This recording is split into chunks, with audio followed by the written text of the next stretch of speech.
Hi, Intro to the Major students. This is Stephanie Lolata, and I am your instructor for the 5-week summer term of this class. And as all of you should know now, we are going to be 100% online, so we won't be meeting at all face-to-face.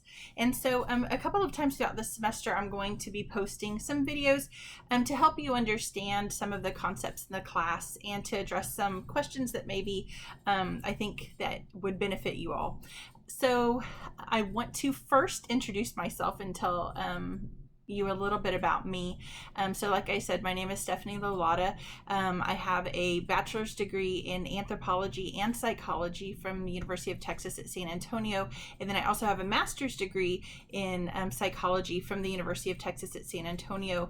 My thesis research was on how personality affects the choices that people make when they're in a cancer decision-making situation. So we put people into situations where they had to imagine that they had certain types of cancer. They would read a scenario, and then they would tell us what they would do. So might they try an experimental treatment? So we gave them different options, and then they chose what would be the most likely scenario for them. And then they also completed several personality questionnaires and some coping scales as well.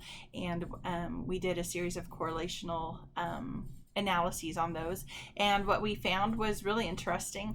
Indeed, personality does seem to play a role in cancer decision making, but especially when the cancer is not considered very devastating.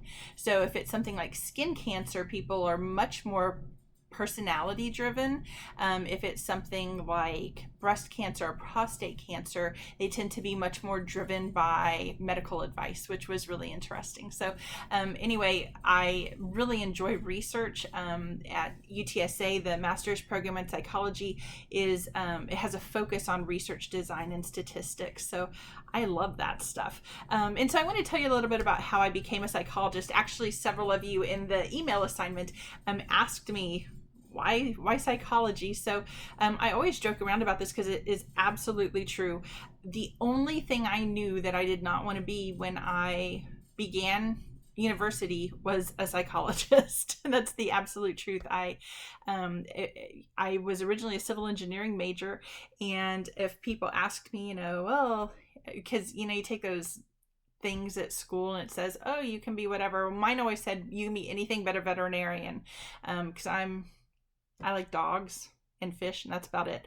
I'm not much of an animal person, and so when you get those answers back and it's like, oh, you can be anything you want to be, and it's like, okay, but there are things I know I don't want to do, especially psychology. And part of that was because all I knew about was Freud, and Freud just seemed like a quack to me. I have a lot of respect for Freud now that I know more about him than I did when I was in high school, but at the time, with my very limited research I on Freud, basically for a history class actually, I just knew that's not what I wanted to do. And so I was a civil engineering major, actually wanted to be a materials scientist, and went to university for my first semester. And in my second semester, I was dropped for non-payment from all my classes because I was all on my own. I didn't have anyone helping me with school.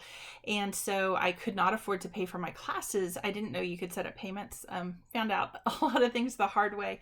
And so I had to re-register, and I'm so old, you guys. This was in January of 1994. I did not know how like you had to go on campus to do that. There was no telephone registration even. That was invented the next semester. And so you had to go late register on campus and literally like stand in lines, kind of like you see in the old movies, right? So I was on campus. I get to the science building early, like 30 minutes early, and every single table for engineering just has a sign on it that all classes are full. And so I actually was crying upstairs in a little corner, and a very nice lady found me and asked me what was wrong. I'm sure she thought I was some kind of horrifically abused person, but because I was, I was really upset because I didn't know what I could do. And so she was so wonderful to me. She told me, go take care of some of your general education requirements. Go to the HSS, that's the humanities building. Go to the HSS and see what you can sign up for. And when I'll never forget the doors opening in the HSS, and it was just full of people, where the science building was crickets because everything was full. There were all these people in the HSS. And so the first table I got to was anthropology and psychology. I signed up for intro psych and intro to cultural anthropology. And by week 6, I was just in love with both of those topics. And so I actually changed my major in week 6 of a 14-week term. I just really came to understand that psychology was not just hooey fooey hocus pocus kind of stuff. There was really a science behind it. And I love math, I love science, I love all those things. So for me, it was so eye-opening, and I was so excited about the field, and I still am, all these years later.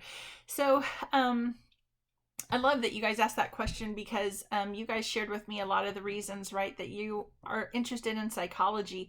And for a lot of you, it's like this personal thing. It's maybe learning more about yourself, but learning just more about your world, maybe trying to help, people. You've seen things and you wish that you could have helped people, and this is a way to do that. So I think that's so neat. So welcome, not just to the class, right, but to the field of psychology, because that is what we are studying this semester.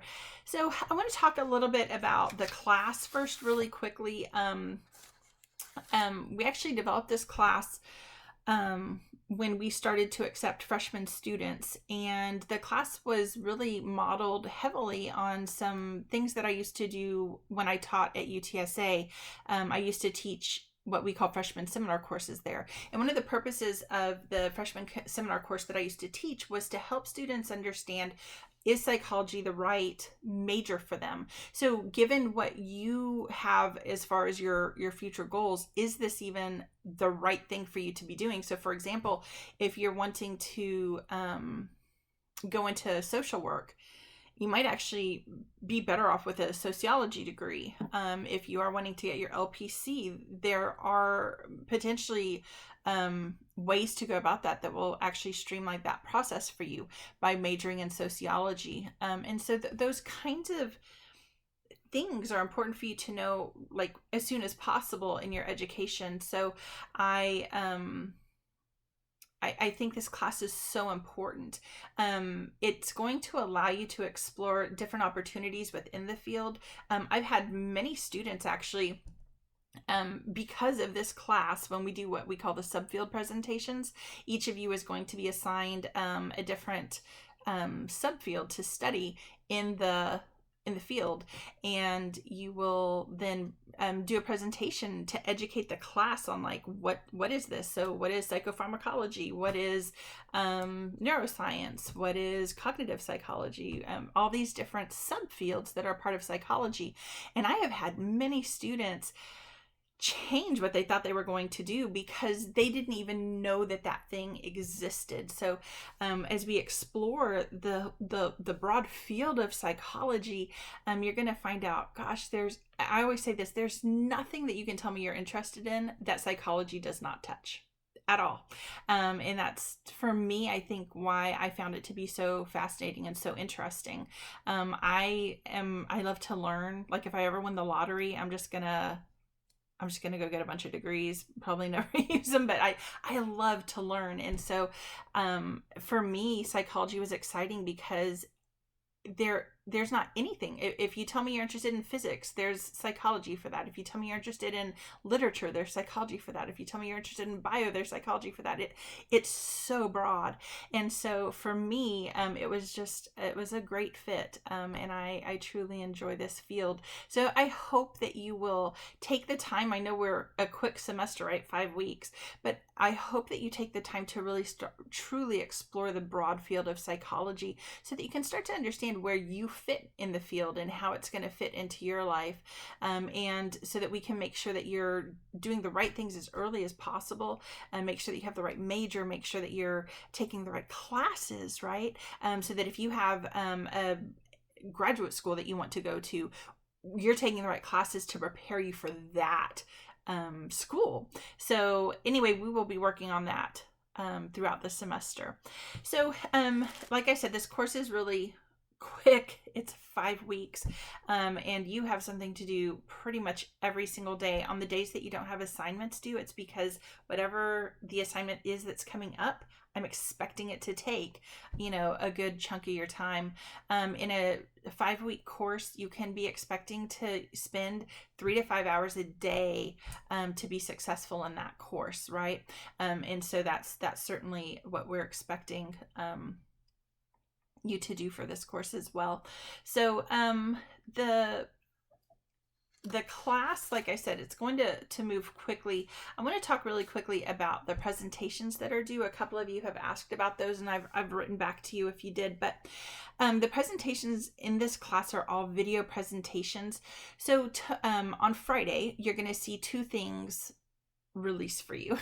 One of them is the research experience component, portal, and explanation. So the research experience component, remember, is 5% of your grade, like it says in the syllabus, and you are going to be having an opportunity to either participate in research or to read relevant research.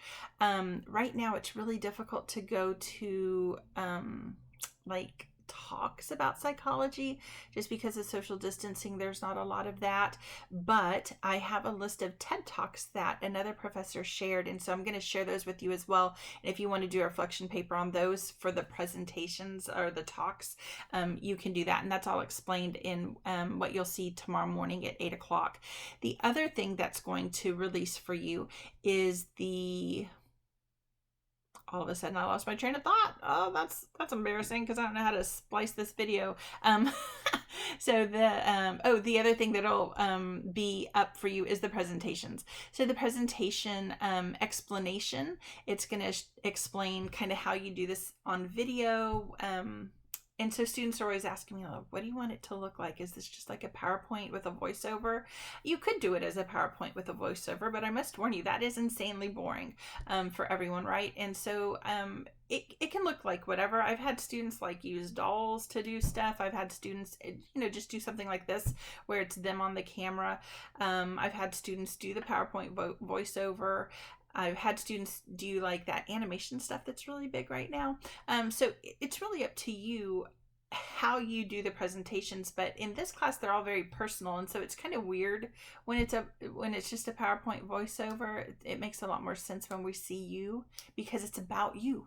And the only exception to that might be the subfield presentation, but even still, like, you're supposed to be giving us your thoughts on it, what was interesting to you, what surprised you. And so we'd like to see you. It's an online class. We don't get to do a whole lot of that. So anyway, the explanation for the video presentations, what that looks like, the technical parts of it are going to release for you tomorrow as well. So take a look at those if you have questions. If they're technical questions, that's an IT thing. What I share with you is what we receive from instructional technology. They want these things to be done a certain way. They want them to be shared through Dropbox, not through Blackboard. And so they're really specific about that. I can't do anything to change that. That is what the university prefers. And so we're going to have to do that. They do not want it through like Google Docs. I'm sure there are reasons for that I don't know, but they want it to be done through Dropbox. And so that's what I need you to do. It's not that hard to figure out once you figure it out. It really isn't. I even did it on my first try and I'm not tech savvy, so you can do it. Just be ready to work on those and then to tape them for us so that we can kind of enjoy it, All right, so a couple of really quick things about this course. Next week on actually next week, anytime, I want to start meeting with you guys either via Zoom or through phone. You can let me know which, but I want to start talking to you about some of the long-term, like the long-term presentation, because even though it's called a long-term presentation and it's due at the end of the semester, y'all, that's 4 weeks from now. That's wild, right? So you only have 4 weeks. And so I really want to make sure that you are taking advantage and already starting processing what that might look like for you. So next week, I would love to have meetings with you. We can do it through Zoom. We can do it through phone. Just like I said, email me and let me know what works for you. And the ultimate goal of that final presentation is for you to explore career opportunities and educational opportunities that you have in this field. Again, this field is so broad. So if you look at the PowerPoints that I have up for you, you'll see a couple of PowerPoints that you should have already looked at, right? Because they're in the syllabus and it says the topic, right? So you can match the topic to the PowerPoints. But the broad field of psychology and the science of psychology are some topics that you should have already been thinking about and exploring. The broad field of psychology to me is so interesting because one of the links I have for you on one of the PowerPoints is a link to the APA website that shows you all of the subfields under psychology. That has grown considerably. It's in the 50s now. I want to say there's 56 recognized subfields within the broader field of psychology now. And that idea then that there are all of those other ways, like all of those diverse ways to study this topic is really interesting and fascinating. It's one of the things, again, that makes psychology so incredibly fun. Psychology is a science. That's the other thing that we want to start thinking about, right, as we're heading into the weekend, what we call the science of psychology, right? So psychology is defined as the scientific study of behavior and the mind. So first of all, if you've never learned that definition of psychology, you have got to stick that in your head, like stick it in there right now and never forget it. Psychology is the scientific study of behavior and the mind. And so students often misinterpret what that says. So the most common, when I ask students, like on a test, what is the definition of psychology?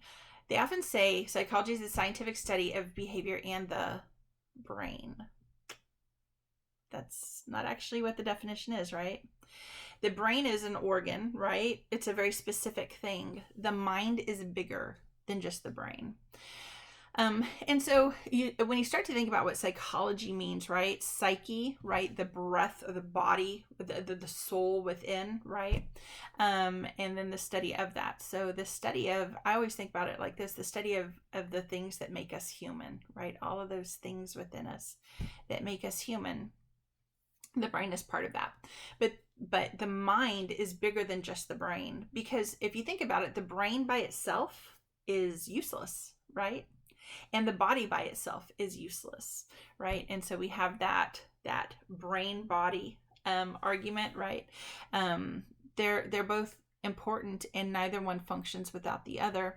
And the mind is kind of the combination of the brain working, and we can understand what's happening there when we look at what's going on in the body, the actions, the behaviors that you have. So psychologists often are looking at behaviors. We're observing behaviors and we are making assessments of those things. We also are interested in attitudes and beliefs and things like that.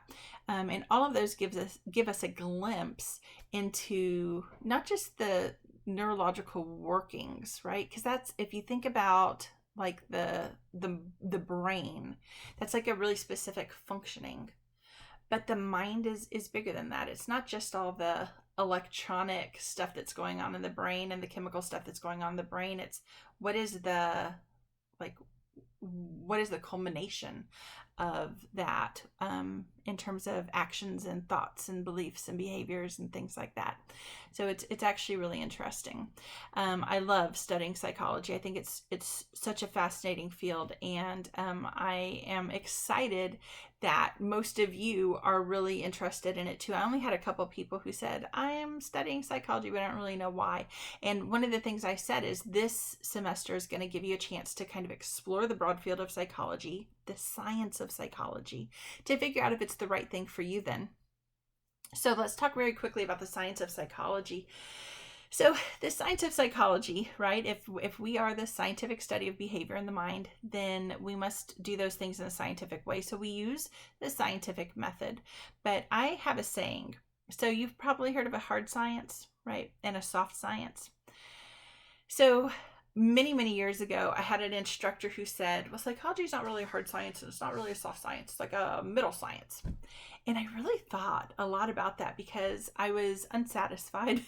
Like completely unsatisfied with that, because a hard science is a science like physics and chemistry where we have, kind of laws that work, right? Your chemistry professor could do a demonstration in front of the class and it would work. And unfortunately, psychology doesn't work that way. Right? Every individual is different. And so I might have a great example and try to do that in class, and some of the time it might not work. Where that chemistry professor, it always works, right? Vinegar always reacts with baking soda when you have fresh vinegar and fresh baking soda. But people are a lot harder to study, right? So I was unsatisfied with the idea that we were in the middle, because the implication of that to me was that we didn't use the scientific method stringently like a hard science did.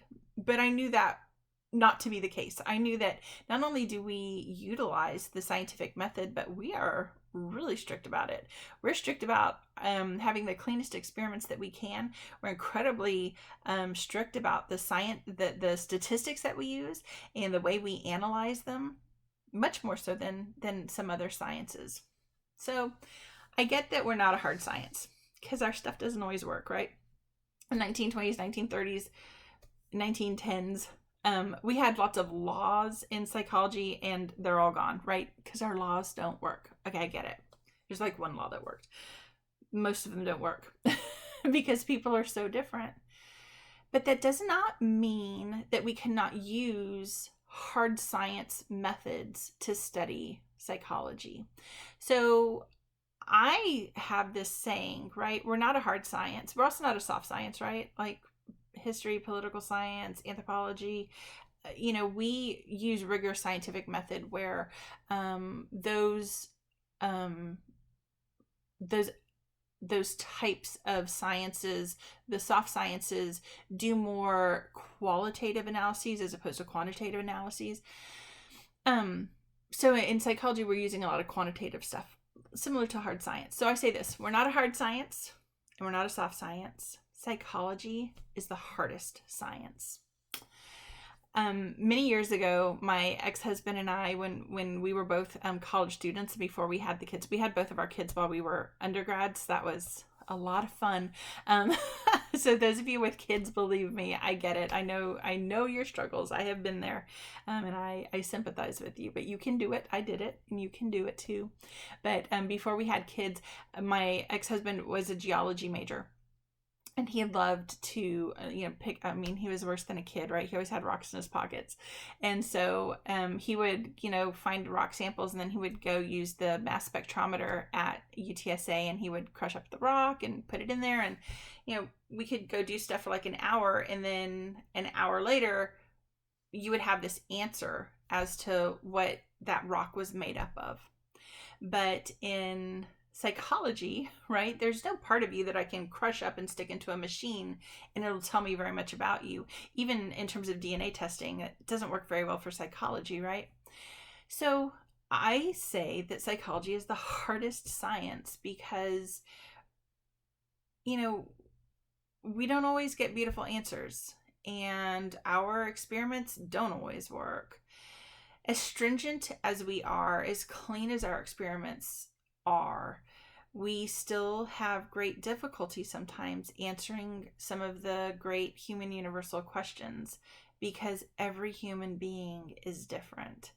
And in a way, that's what makes this science so incredibly fun, because we're constantly learning. We're learning more about groups of people, we're learning more about all people, and to a very large extent, then, this science that we have, while incredibly difficult, is incredibly worthwhile.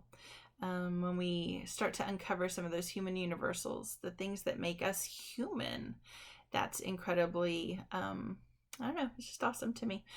So throughout this semester, you'll see I constantly am saying, this is really interesting, because I think things are really interesting. It's just who I am on the inside. I can't help it. I'm like a 5-year-old when I start reading research and stuff. I love it.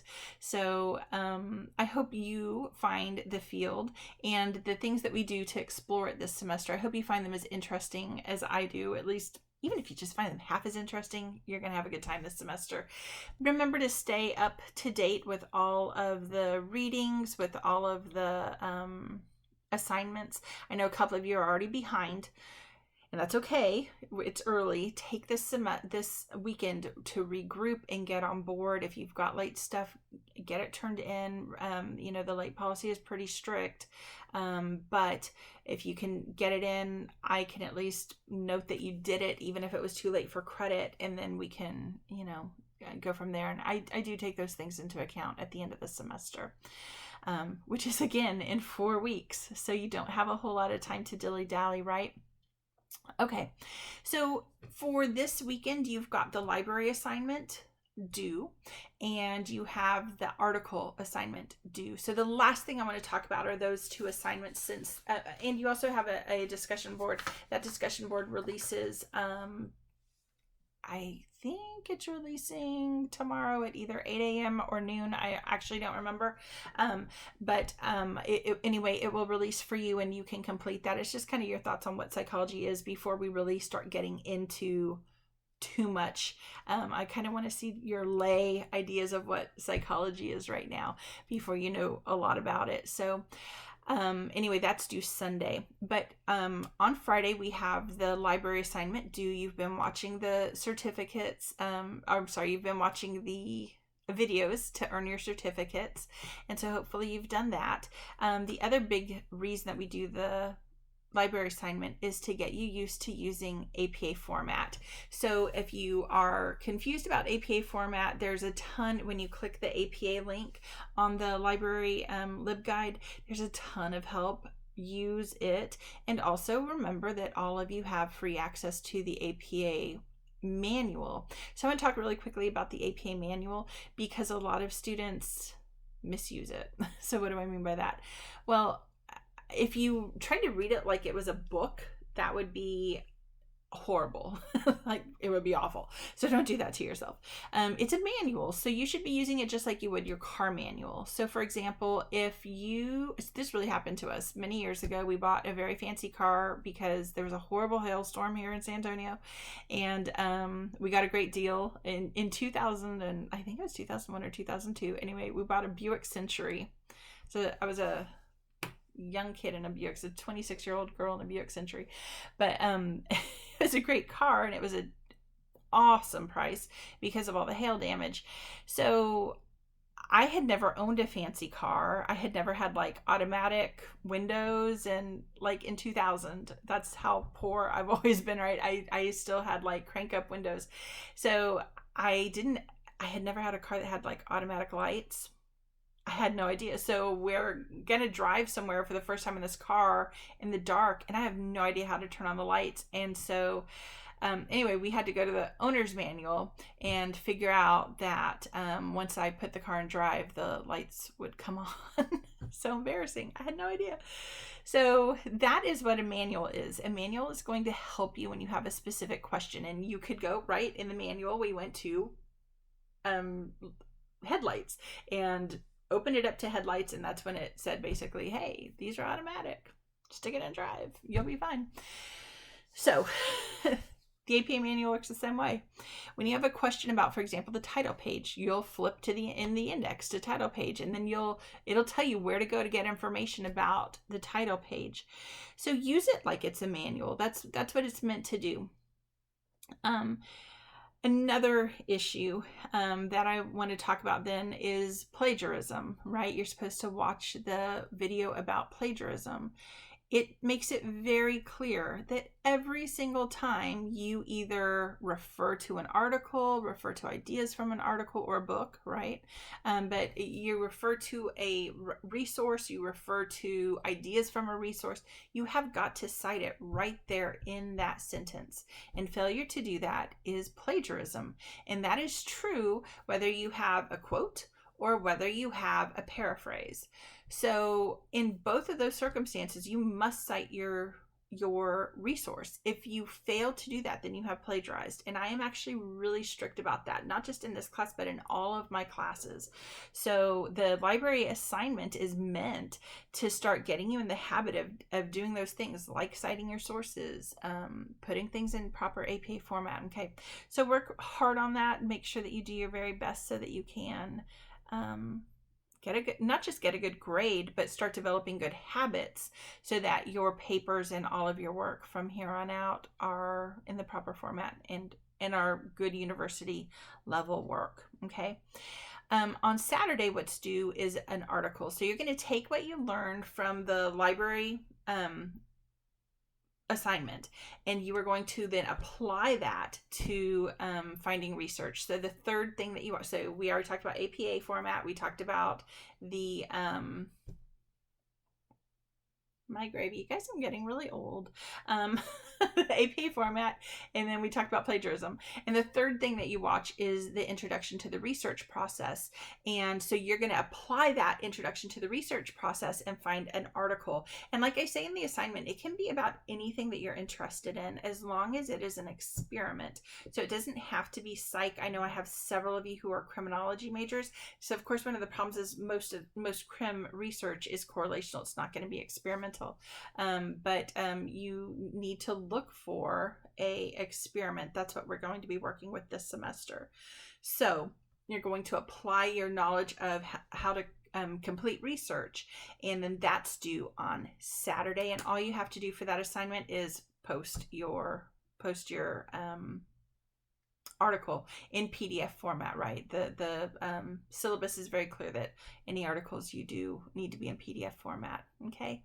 So if you have any questions, I hope that you'll send me an email or set up a meeting either through Zoom, like I said, or through phone. If you need a meeting tomorrow, I won't have time to set up a Zoom meeting, but I'm more than happy to meet with you over the phone. I keep saying tomorrow because I'm taping this on a Thursday, but if you need help on Friday, let me know, and I'm happy to call you this weekend as well. So just let me know a couple of good times and what days are best for you, and then we can get that taken care of. I don't want you getting behind. Okay.